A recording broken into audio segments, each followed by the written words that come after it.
Hi, everybody. It's Dot talking, and you're looking at Dan Schwartz. And I'll tell you why. So I'm going to walk you through an activity that I do at the end of the term in most of my courses, and it was inspired by something I learned from Dan Schwartz, who was faculty during my doc program and is now actually the dean there. And he's a cognitive scientist, and so he's interested in learning and cognition, those kinds of things. And one claim he makes is that a few years later, 5, 6, 7 years later, after you're done with a course, what you'll really remember is one thing. One thing. And you're thinking, I'm guessing, what? I just put in 10 weeks of work. I read all this stuff. I've done all these assignments. How is it possible that I'm going to remember one thing? And usually that one thing is complex and it has lots of parts to it. But realistically, if you think back to classes from your undergrad, it might be really one big idea that you take away. So my goal in this activity is to help you take away something worthwhile, rather than, any frustrations you might have had with D2L or FlipGrid or whatever it was. Let's not have that be your takeaway. Let's have your takeaway be some piece of learning that was really valuable to you and can help you serve your students. So to get to that piece of learning, we're going to do a little brainstorm. And I encourage you to do this as you watch, even just on a piece of paper. You can also do it on your computer if you prefer.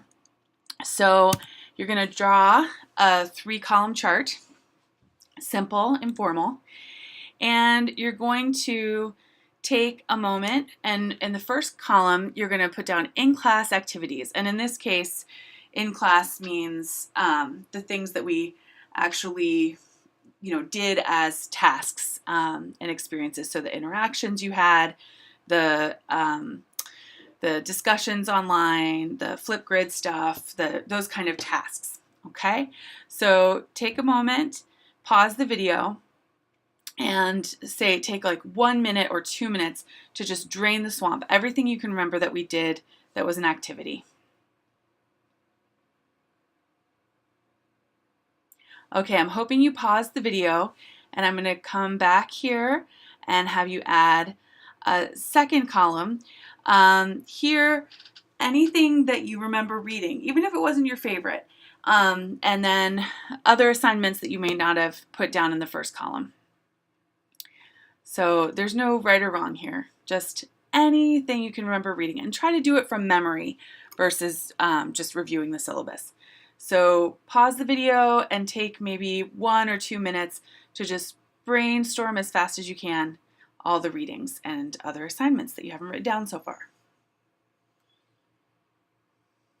Okay, so hopefully you paused the video again, and now we're going to go to concepts, skills, strategies, principles. So these are the ideas, right? This is what you learned from doing all that stuff.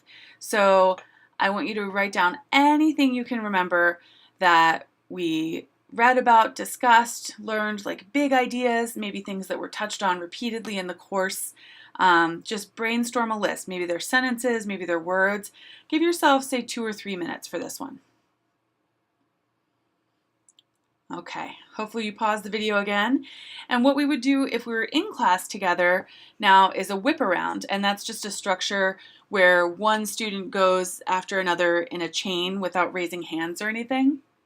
And I would ask you, what idea, concept, mantra, or belief will you take from this course into your own literacy teaching in your own classroom, whatever that looks like. So you're just intentionally choosing that one thing that Dan Schwartz says you're likely to remember. And then what in-class activity or reading or assignment or other aspect of the course was most valuable to you. And we can't present those together in class because we're not together, but that's where we're going to use the FlipGrid. So on the FlipGrid, you'll do a quick video where you literally just say, like, my sentence or my mantra is, and then you let us know what the most valuable activity, reading, assignment, etc. was for you. And then in your responses to each other on that last FlipGrid, you can respond to each other's sentence and mantra and your ideas here. And once you've also looked at each other's multimedia presentations in the Google folder, you can also respond to those and hopefully have lots of compliments for each other for those. So thank you so much for your work in the course. I hope that you're walking away with something really valuable that you can use to help support students of all kinds. Okay, thank you.